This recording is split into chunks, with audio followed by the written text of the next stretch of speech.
자, 공번가 신분입니다. 공번가 신분인데 제가 강의는 새로 촬영을 하지 않고요. 물론 이제 판례가 바뀐 부분, 추가된 부분만 새로 강의를 촬영해서 편집할 텐데요.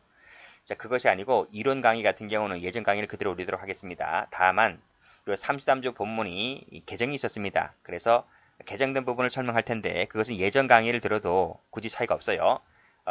글자만 몇 글자 바꾼 부분인데 오히려 더 쉽게 법 개정이 좀 된 부분이라서 예전 강의를 그대로 들으셔도 될 것 같습니다. 필기하는 부분은 요 세 교절에다 카피를 하시면 됩니다.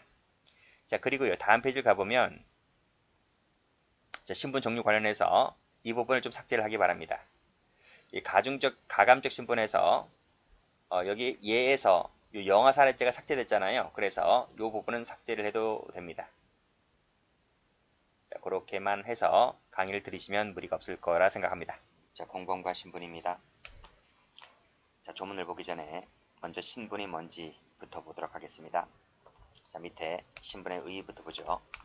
자, 개념을 보시면 자, 신분이란 일정한 범죄 행위와 관련된 인적 표지로서 범인의 특수한 성질, 지위, 상태를 말한다고 했어요. 자, 무슨 얘기냐? 밑에 두 번째 요소 나와 있죠. 자, 성질, 지위, 상태가 중요한 것이 아니라 그 예가 좀 중요합니다. 성별이라든지, 즉 남성, 여성, 이것이 신분입니다. 연령, 장애자인지 아닌지, 직계 존속, 그쵸? 존속을 죽이면 존속 살인죄가 되잖아요, 그쵸? 그래서 부자지간에 이런 것들이 다 신분입니다. 친족관계, 공무원, 의사, 신분입니다. 타인 사무처리자, 배임죄에서 말하는 주체, 즉 배임죄에서 말하는 신분이 되는 거죠. 업무성, 상습성, 누범 이런 것들이 신분이라는 거예요. 자, 성질을 보게 되면 자, 신분 요소는 뭐라고 쭉 나와 있죠. 그리고 끝에 다수설되어 있지 않습니까? 근데 이것은 공부할 필요가 없기 때문에 제가 지워버렸어요. 그래서 학설과 판례가 좀 배치가 되는 부분이 있기 때문에 학설은 지금까지 역대 시험에 나온 적이 없기 때문에 공부할 필요가 없고 판례만 보시면 될 것 같아요. 자, 학설은 뭐라고 하냐면 자, 신분이라고 하는 것은 누구나에게 존재할 수 있는 행위 관련적 요소는 신분에 포함되지 않는다고 되어 있잖아요. 그러면서 고의, 목적 등을 열거하고 있는데 판례는 학설과 달리 그 목적 있죠, 목적. 모해할 목적에서 이 목적을 신분 요소로 파악하고 있다는 것입니다. 이것이 출제가 되는 거죠. 자, 밑에 판례 볼게요. 자, 1번을 보시게 되면 신분 관계라고 하는 것은 남녀의 성별, 즉 남자, 여자, 내국인, 외국인, 친족관계, 공무원 이런 것들이 신분이 있고 이것뿐만 아니라 자, 일단 동그라미 1번, 이것뿐만 아니라 밑에 동그라미 2번 널리 일정한 범죄 행위와 관련된 범인의 인적 관계인 특수한 지위나 상태 이것들도 신분이다고 하는 것입니다. 그래서 이 지위나 상태가 어디 있어요? 올라가 보시면 여기 두 번째 칸에서 지위에 관련된 예들 나와 있죠? 상태에 관련된 예들이 나와 있고 합니다. 그래서 어떤 시험 문제 가보면요. 신분관계라고 하는 것은 동그라미 1번만 되고 동그라미 2번은 안 된다. 틀렸습니다. 1번, 2번 모두 다 되는 것입니다. 자, 1번 자체만 갖고서도 출제가 많이 되었었어요. 근데 2번을 좀 봐두시기 바라요. 자, 올라가 보시면 판례는 모해 위증죄에서 이 모해할 목적을 신분을 보고 있잖아요. 자, 그것이 바로 밑에 2번입니다. 자, 152조 1항 2항에서 위증죄 조문인데 자, 여기서 말하는 모해할 목적 빨간색으로 동그라미. 자, 이것은 자, 밑에 줄 목적이 있었느냐 목적이 없었느냐에 따라서 형의 경중을 구별하고 있다. 즉 목적이 있으면 형이 중하지는 거고요. 목적이 없으면 경해지는 거죠.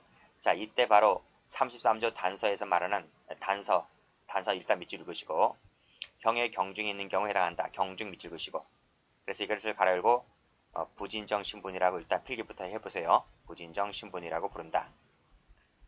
그리고 이 2번은 뒤에서 다시 한번 설명드릴 겁니다. 됐죠? 자, 다음 종류 볼게요. 자, 신분은 크게 적극적 신분과 소극적 신분으로 나누게 되는데요. 이 적극적 신분이 지금부터 배우는 이 33조에 열거되어 있는 것이 적극적 신분이고 이 소극적 신분은 33조에 열거되어 있지 않습니다.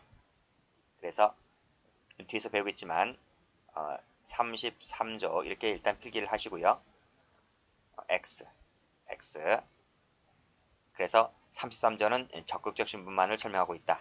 그 적극적 신분이 구성적 신분과 가감적 신분으로 나눠지게 되는데, 구성적 신분은 진정 신분이라 하고요. 가감적이라고 하는 것은 부진정 신분을 말합니다. 자, 무슨 얘기냐? 자, 구성적이라고 하는 것은 신분이 있어야지만 범죄가 성립한다. 신분이 있어야지만 범죄를 구성한다고 해서 구성적 신분이라고 불러요. 다른 말로 진정 신분. 됐어요? 그래서 수뢰죄라고 하는 것은 공무원 또는 중개인이라는 신분이 있어야지만 범죄가 성립합니다. 이 신분이 없으면 수뢰죄는 성립할 수가 없는 거예요. 그리고 횡령죄라고 하는 것은 보관자 아니면 안 되는 거죠. 배임죄라고 하는 것은 타인 사무처리자야만 저지를 수 있는 범죄가 되는 거고, 위증죄라고 하는 것은 법정에 나가서 선사한 증인만이 주체가 되는 진정신분범이죠. 이런 것들을 얘기하고 있습니다. 저는 이제 잠시 있다 설명할 때 이 공무원을 가지고 설명을 할 거예요. 자, 그 다음 가감적이라고 하는 것은 신분이 없어도 범죄는 성립이 가능한데, 이 신분이 있다고 하면 형이 가중되거나 감경되는 것을 부진정이라 한다. 가중, 감경, 앞글자 따서 가감적 신분 이렇게 부릅니다. 그래서 이 직계 존속 같은 경우, 즉 영아 살해죄에서 직계 존속이 영아를 죽이게 되면 형이 감경되죠. 그리고 존속 살해죄 같은 경우에는 이 직계 비속이 존속을 죽여버리면 형이 가중되죠. 그래서 직계 존속이라든지 이 직계 비속이라고 하는 것은 신분 때문에 형이 가중 감경된다고 해서 부진정 신분이라고 말하고 있는 겁니다. 저는 잠시 있다가 요 존속살해죄에서 직계 비속을 갖고 설명을 드릴 거예요. 됐죠? 그리고 업무자라든지 상습성이라든지 이런 것들이 다 가감적 신분이 되는 것입니다. 자, 됐고, 그 다음에 위법 조각적 신분이라고 하는 것은 위법성을 조각시키는 신분을 말하는 거예요. 그래서 의료법에서 말하는 의사, 변호사법에서 말하는 변호사 이런 것들이 위법 조각을 하는 신분이 되는 거고, 책임 조각하는 신분 같은 경우에는 14세 미만자라든지, 형벌 조각하는 것은 친족 상도로 해서 친족이라고 하는 것들, 이런 것들을 말하고 있습니다. 그래서 이 부분도 뒤에서 설명할 건데, 그 중에서 위법 조각적 신분에서 의사를 잘 받으시기 바랍니다. 됐죠? 자, 그러면 다시 앞으로 한번 가보서 법조문을 볼게요. 자, 33조가 나와 있죠?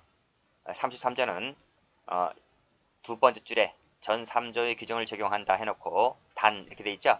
앞에 끊으시기 바랍니다. 그래서 단이라고 돼 있는 그 앞에를 본문이라 그래요. 본문요. 그리고 단 이하를 단서라고 하죠. 그래서 33조는 본문과 단서로 이루어져 있습니다. 자, 먼저 본문부터 볼게요. 자, 신분 때문에 범죄가 성립한대요. 자, 신분 때문에 범죄가 성립한다. 이것을 무슨 신분이라고 하는가요?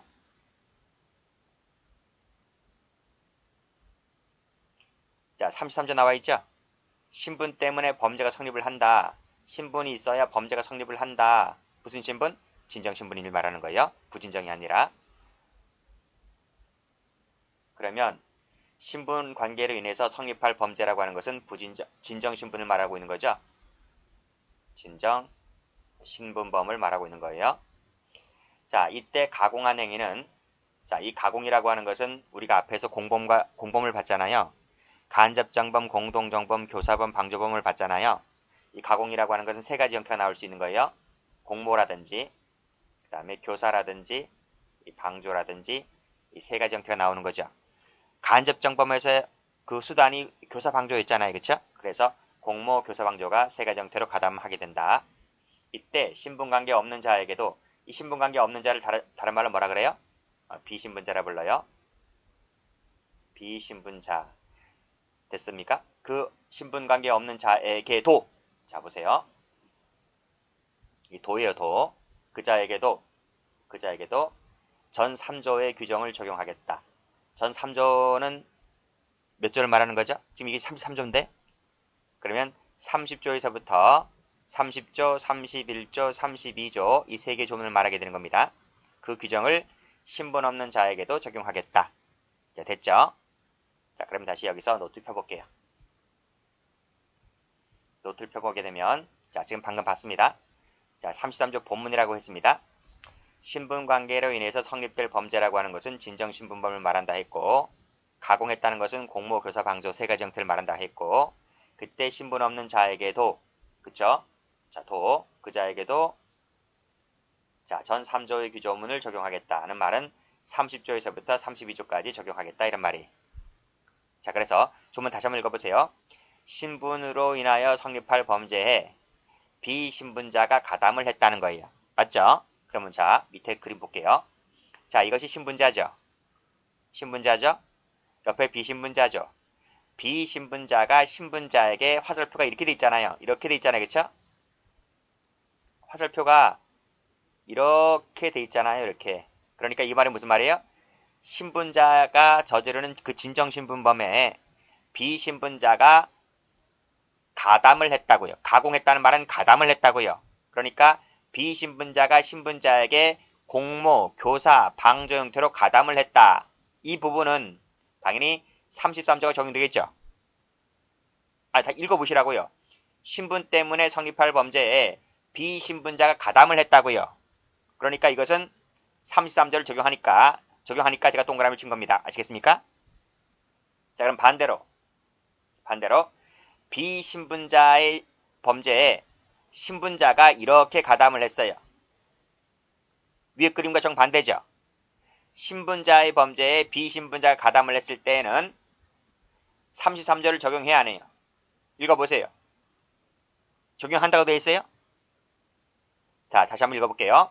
신분으로 인하여 성립할 범죄에 비신분자가 가담했다고요. 그러니까 신분자가 비신분자의 범죄에 가담을 했을 때는 33조 본문을 적용합니까? 안 합니까? 안 하죠. 무슨 말인지 알겠죠? 그래서 33조 본문이 적용되는 것은 1번하고 2번 중에서 1번밖에 없다는 거예요. 2번은 33조 본문을 적용하지 않습니다. 아시겠죠? 자, 그러면 제가 예를 한번 들어볼게요. 자, 지금 방금 제가 기본서에서 여기서 진정신분범 중에서 그의 수뢰죄를 가지고 제가 공무원을 가지고 사례를 든다 그랬어요. 수뢰죄가 한번 설명드려보겠습니다. 다시 교재에 와보세요. 노트 와보세요. 자, 그래서 설명드리는 예가 바로 여기 수뢰죄다. 수뢰죄. 수뢰죄를 가지고 제가 설명을 드려보겠다 이런 말입니다. 자, 보죠. 자, 여기 공무원이 있어요. 이 여기 신분범이잖아요. 그쵸? 신분범에서 이게 얘가 공무원이에요. 공무원이 수뢰를 하는데 비신분자가 공무원 범죄에 가담을 한다고요. 자, 볼게요. 자, 공무원 있잖아요. 그쵸? 업자가 공무원에게 뇌물을 주잖아요. 그럼 이 공무원이 업자로부터 돈을 받으면 이 사람은 공무원은 수뢰죄가 될 거 아니겠습니까? 수뢰죄가 성립을 하고 수뢰죄로 처벌을 받잖아요. 이 공무원은요. 이건 당연한 것이기 때문에 33조를 논할 필요가 없는 거예요. 33조를 배우는 이유는 이 공무원이 수뢰죄가 된다는 것을 때문에 이 33조를 배우고 있는 것이 아닙니다. 33조를 배우는 것은 공무원이 어떤 죄가 성립하고 어떤 죄로 처벌받을까를 배우는 것이 아니라 이 공무원이 아닌 자, 처. 집에서 살림살이 하는 처. 이 처가 자기 남편인 공무원이 범죄에 가담을 한단 말이에요. 가담을 해요. 어떤 형식으로? 공모하거나 교사하거나 방조하는 형태로 가담을 해요. 자, 공무원 봉급번 하잖아요. 그쵸? 아이는 자꾸 커가고 있고, 아이는 어느새 대학생이 되고 있고, 공무원 시험 준비한대요. 돈이 엄청 들어가요. 남편이 벌어오는 돈 갖고는 택도 없어요. 그래서 처가 한마디 합니다. 당신 뭐 하는 거야? 당신 가만히 있는 거 보니까, 당신이 일하는 직종이 뭐 꽁돈도 많이 들어오는 직종 같은데, 업자로부터 돈 좀 받아오지, 왜 공무원이 주는 봉급만 받아오냐는 거예요. 아내가 한 소리 하는 거예요. 무슨 말인지 알죠? 그래서 아내가 남편인 공무원이 수뢰를 하는 데 있어서 가담을 해요. 같이 공모를 한다든지 가만히 있는 사람에게 돈을 받아오라고 한다든지 아니면 남편에게 뭐 계좌 통장을 만들어준다든지 이런 식으로 가담을 한단 말이에요. 어떤 역할을 한단 말이에요. 이 처가요. 그랬을 때 이 공무원이 아닌 이 처의 경우에 있어서 어떤 범죄가 성립을 하며 어떤 범죄를 처벌을 할 것인가 이런 문제입니다. 이것 때문에 33조 본문을 배우는 거예요. 33조에서. 그래서 다시 기본서를 한번 가보시게 되면 자, 이 33조 공범과 신분 이걸 왜 배운다고요? 서론 볼게요. 신분이 범죄의 성립이나 가감에 영향을 미칠 때, 즉 진정신분범이나 부진정신분범에 영향을 미칠 때 이 신분 있는 자와 신분 없는 자가 공범관계에 있을 때 무슨 말인지 아시겠죠? 특히 이 신분 없는 자를 어떻게 취급할 것이냐, 어떤 범죄가 성립할 것이며 어떤 범죄를 처벌할 것인가, 이 신분 없는 자를 33조에서 배우겠다 이런 말입니다. 아시겠죠? 그럼 다시 한번 와볼까요?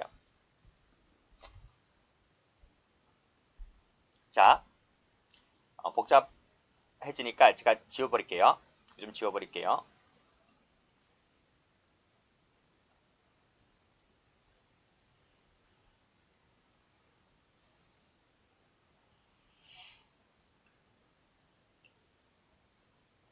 자, 공무원이 업자로부터 돈을 받았습니다.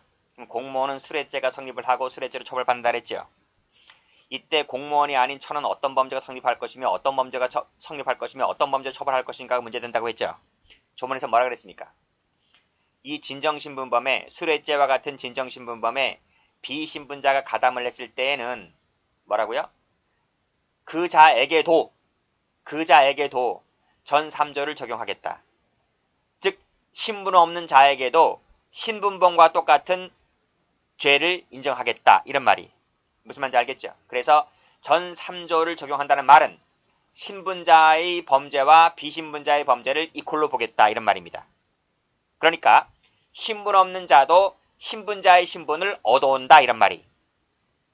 그래서 이 천은 비록 공무원이 아니지만 공무원이 행했던 범죄의 그 죄를 똑같이 인정하겠다. 이런 말이. 그래서 이 처에게도 무슨 죄가 되는 거예요?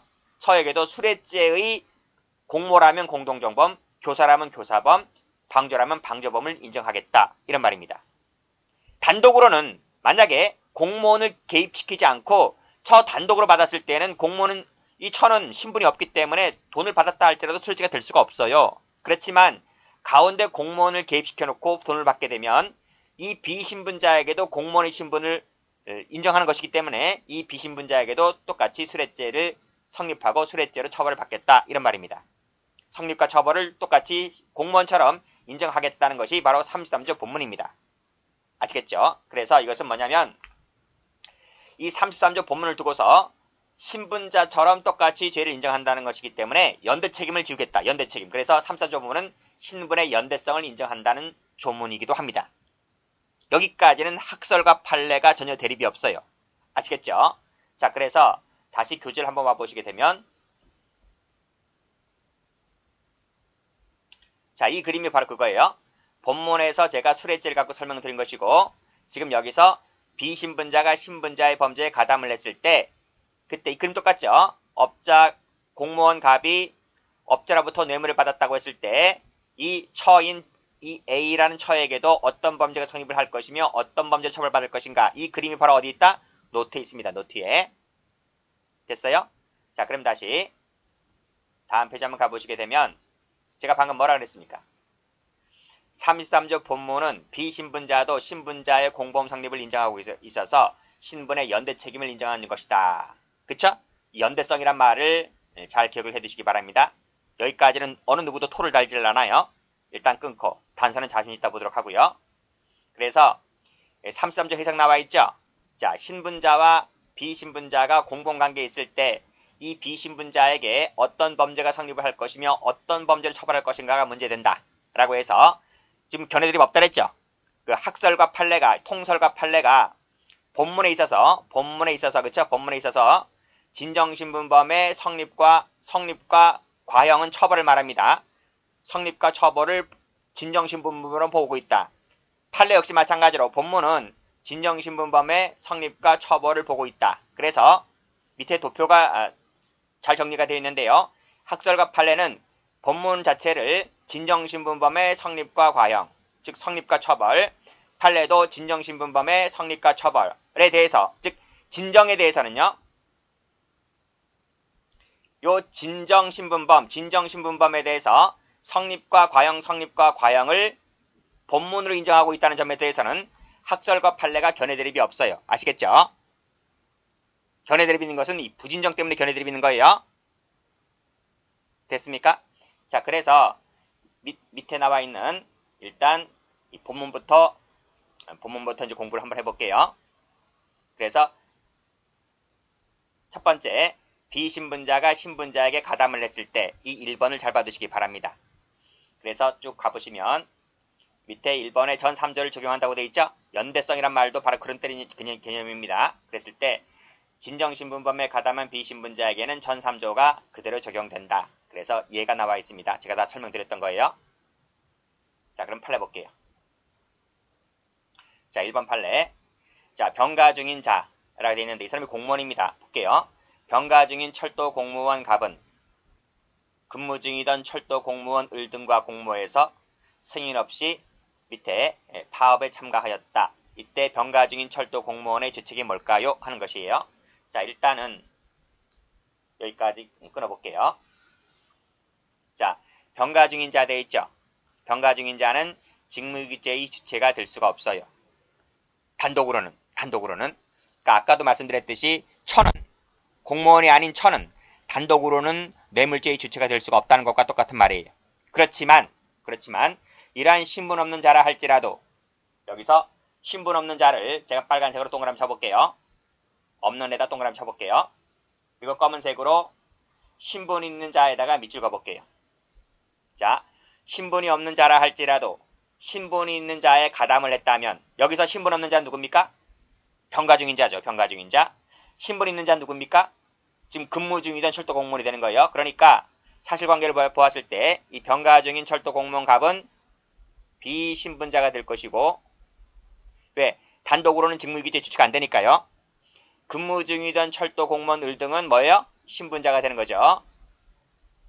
그래서 여기서는 공모 형태로 가담하게 됐네요.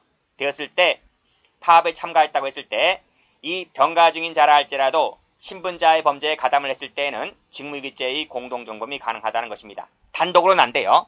단독으로는 되지 않지만 33조 본문을 적용해서 신분자의 행위에 가담을 했을 때에는 그 신분자의 신분을 얻어온다는 것입니다. 됐죠? 그리고 처벌도 그 죄의 공동정범으로 처벌을 합니다. 그래서 공동정범이 성립하고 공동정범으로 처벌을 받는다. 아시겠죠?